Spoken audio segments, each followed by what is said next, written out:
আসসালামু আলাইকুম। স্বাগতম মোদাসের এডুকেয়ারের পক্ষ থেকে। আশা করছি আপনারা সবাই ভালো আছেন এবং মোদাসের এডুকেয়ারের সাথেই আছেন। আজকের এই ক্লাসটি আপনাদের জন্য অত্যন্ত গুরুত্বপূর্ণ হতে যাচ্ছে, কারণ আজকে ক্লাসে আমরা শিখব স্কুল বা কলেজে কোনো কিছু আয়োজন করার প্রসঙ্গে স্কুল বা কলেজে প্রদানের নিকট অ্যাপ্লিকেশন বা ফর্মাল লেটার রাইটিং এর শর্টকাট টেকনিক।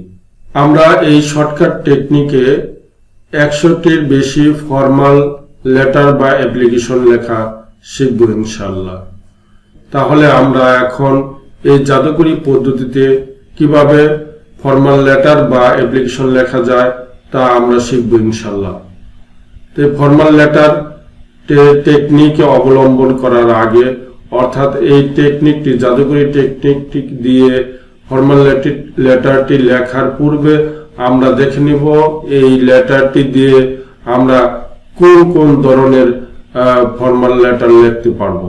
তাহলে আমরা এখন দেখে নেই এই জাদুকরি টেকনিকটি দিয়ে আমরা কিভাবে 100টির অধিক ফর্মাল লেটার লিখতে পারি। এই জন্য আমাদের প্রথমে দেখতে হবে যে কোন কোন ধরনের ফর্মাল লেটার এই টেকনিকটি দিয়ে আমরা লিখতে পারবো। প্রশ্নটা এই ধরনের থাকবে, write an application to the headmaster or principal of your school or college requesting him for permission। অর্থাৎ স্কুল বা কলেজের প্রধান শিক্ষক অথবা প্রিন্সিপালের নিকট পারমিশন চেয়ে এই টেকনিক দিয়ে আমরা লিখতে পারবো। যেমন আমরা কয়েকটি উদাহরণ দিয়েছি, যেমন টু অর্গানাইজ আ লিটারারি ক্লাব, একটি সাহিত্য ক্লাব প্রতিষ্ঠার জন্য, এই সাহিত্য ক্লাব প্রতিষ্ঠার জন্য এই টেকনিকটি দিয়ে লেখা যাবে। তারপরে আছে to arrange excursion or study tour, শিক্ষা সফরের জন্য আবেদন করা যাবে এই টেকনিক দিয়ে। To organise a science fair, বিজ্ঞান মেলার জন্য। To arrange a stage drama, নাটক আয়োজনের জন্য। To go on a picnic, বনভোজনের জন্য। টু হল্ড ডিবেট কম্পিটিশন, বিতর্ক প্রতিযোগিতার জন্য। টু অ্যারেঞ্জ আ মিলাদ মাহফিল, মিলাদ মাহফিল আয়োজন করার জন্য। অর্থাৎ এই ধরনের সকল কিছু আয়োজন করার জন্য কি করা যাবে, এই টেকনিকটি দিয়ে আমরা কি করতে পারবো, আবেদন লিখতে পারবো।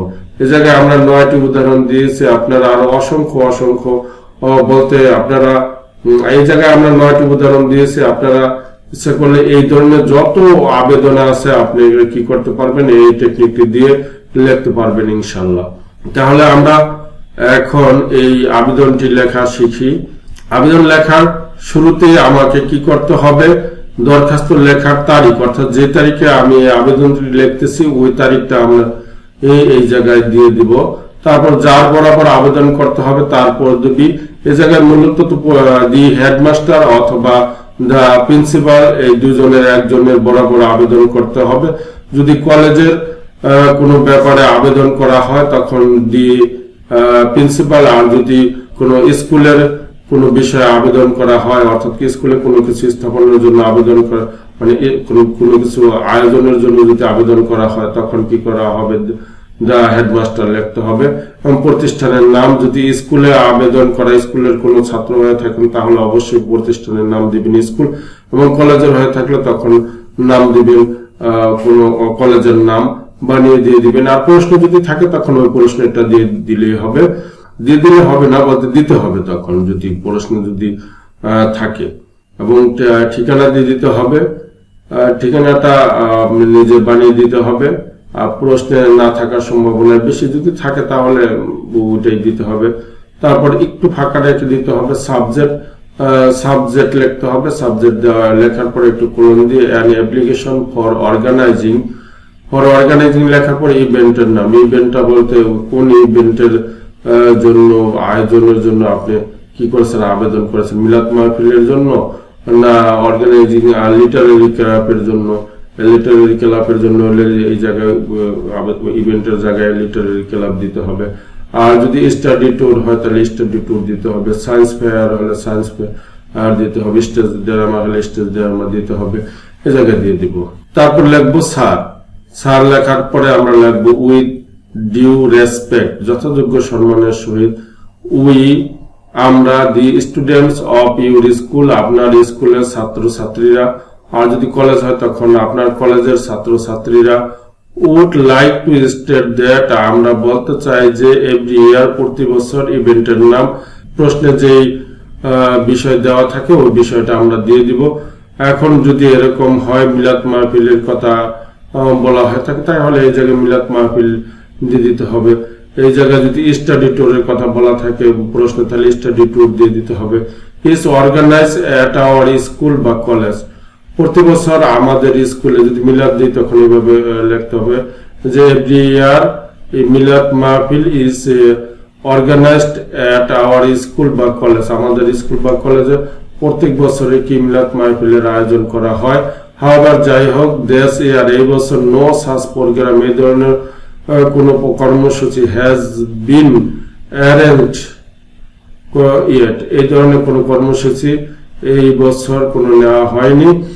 উই বিলিভ দ্যাট, আমরা আশা করি যে অর্গানাইজিং দিস ইভেন্ট, এই ধরনের ইভেন্টের আয়োজন করলে কি হবে, উড গ্রেটলি ইনক্রিজ, প্রচুর পরিমাণে বৃদ্ধি পাবে আওয়ার ইন্টারেস্ট, আমাদের আগ্রহ, ইন লার্নিং, পড়াশোনায় আগ্রহ বৃদ্ধি পাবে।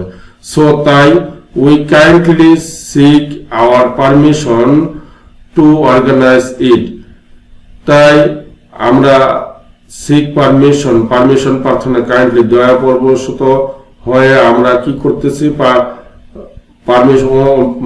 অনুমতি চাচ্ছি, টু অর্গানাইজ ইট, ইহা আয়োজনের জন্য অনুমতি চাচ্ছি। Additionally we request some financial assistance to ensure it success, ইহার সাফল্য নিশ্চিতের জন্য আমরা কিছু আর্থিক সাহায্যের জন্য অনুরোধ করি। সাম অফ আওয়ার রেসপেক্টেড টিচার, আমাদের কিছু সম্মানিত শিক্ষকদের মধ্যে হ্যাভ অলসো প্রমিসড, প্রতিজ্ঞা করেছে, টু সাপোর্ট, আমাদের সমর্থন করার, us in managing the programme, এই প্রোগ্রামের পরিচালনার জন্য তারা কথা দিয়েছে বা প্রতিজ্ঞাবদ্ধ হয়েছে। এখন একটু ফাঁকা রেখে এখন আমরা লিখব we therefore pray and hope that you would be kind enough to consider our prayer and grant our request as soon as possible. অতএব আমাদের প্রার্থনা এবং আশা যে আপনি আমাদের প্রার্থনা মঞ্জুরের জন্য যথেষ্ট সদয় হবেন এবং আমাদের অনুরোধ যথাসম্ভব দ্রুত মঞ্জুর করবেন। We remain, sir, yours obediently. We remain, sir, লেখার পরে yours obediently লিখবেন, তারপরে the students of class, আপনার ক্লাসের নাম লিখবেন, the students of class 9, 10, 11 যা হয় এটা লিখবেন। তারপর যদি আপনি স্কুলে হয়ে থাকেন তাহলে ওই স্কুলের নাম লিখবেন এবং কলেজ এর ছাত্র বা ছাত্রী হয়ে থাকলে তখন কলেজের নাম লিখবেন। শুরু থেকে শেষ পর্যন্ত আমার এই ক্লাসটি মনোযোগ সহকারে দেখার জন্য আপনাদের সকলকে আন্তরিকভাবে ধন্যবাদ জানাচ্ছি এবং আপনারা নিশ্চয়ই বুঝে গেছেন কিভাবে একটি ফর্মাল লেটার দিয়ে 100টির অধিক ফর্মাল লেটার লেখা যায়। এই ধরনের টেকনিক গুলো যদি নিয়মিত আপনারা পেতে চান তাহলে অবশ্যই লাইক, কমেন্ট, শেয়ার এবং সাবস্ক্রাইব করে আমার সাথে থাকুন। পরবর্তী ক্লাসে দেখা হবে এই আশা রেখে আজকের মতো শেষ করছি। আসসালামু আলাইকুম ওয়া রাহমাতুল্লাহি ওয়া বারাকাতুহু।